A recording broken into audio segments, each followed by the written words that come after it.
What's happening, Expeditioners? It's Pete here, Expedition Money. I want to talk to you today about staying fed, fending off the hangriness when you are traveling. And I actually did another video where I talked about how you can get drinks through airport security. I want to talk to you today about food through airport security. So a lot of times we don't travel with drinks or food because we think it's going to be confiscated, removed, disallowed, those types of things. And under certain rules under TSA, they won't let those through. And so you've probably seen many people dumping out drinks, pouring out that bottle of Pappy Van Winkle, trying to chug down the last of their Oreo McFlurry, whatever it might be, to try to get it through security. And one of the things that I wanted to let you know is that obviously if you're going to have a long trip, if you're going to have a trip where you are going to need a meal, it can be a lot cheaper, a lot more economical to take your food with you.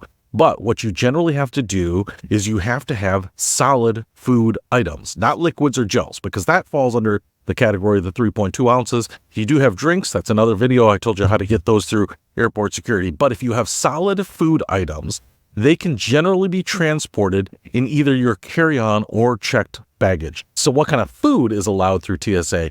So this is my reading of the TSA language right now. It may change. And it also says at the bottom that TSA has discretion at what they will allow or disallow. So don't be surprised if sometimes this is not super consistent at every airport. But it sounds like any food that you can package in a sealable container you can take with you. Now that covers sandwiches and things like that, which I think are kind of the foodstuffs that you want to bring, especially if you have a trip. It's an easy, clean, no mess meal that you can eat while you're on an airplane or sitting in an airport. It actually says that you can bring fruits or vegetables, but those potentially have to fall under the 3.4 ounces. It also says a sealable container. Now, I don't think just wrapping it in saran wrap is going to be good enough. It actually has to be a sealable container. I think a Ziploc bag might be okay, or certainly a Tupperware-like container that will seal and click shut. I think that's going to be okay too.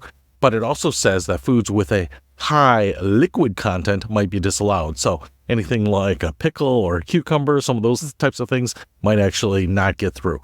So those are the types of food things that I think you can make and take with you. The other thing that you can do in the second category of food and snacks are the things that you would buy from a grocery store that are already sealed in manufacturer packaging. Things like granola bars or protein bars or chips or snacks like that. The things that come in a manufacturer's packaging are easy to get through security. Usually they don't get a second look. And the other thing is if you're going to fly internationally, usually those are the only types of food items that are going to be permitted. So if you are bringing in your own beef jerky or your own homemade ice cream or something like that, that might be a no-go, especially if you're flying into another country. But typically, they will allow you to bring in things that are packaged in their manufacturer's packaging. Things like trail mix or cookies or chip, or even noodles. So if you want to take food with you on your trip, save yourself some money, keep that money in your pocket, have some food that you can eat on your trip to make your trip a little more enjoyable, especially if it's going to be a long one. Especially if you're going to be in multiple airports or sleeping in an airport gate or something like that, or you're just worried about a airport delay or maybe missing a flight. This is a great way to have some sustenance with you that's not going to break the bank. Hopefully that helps. I'll see you later.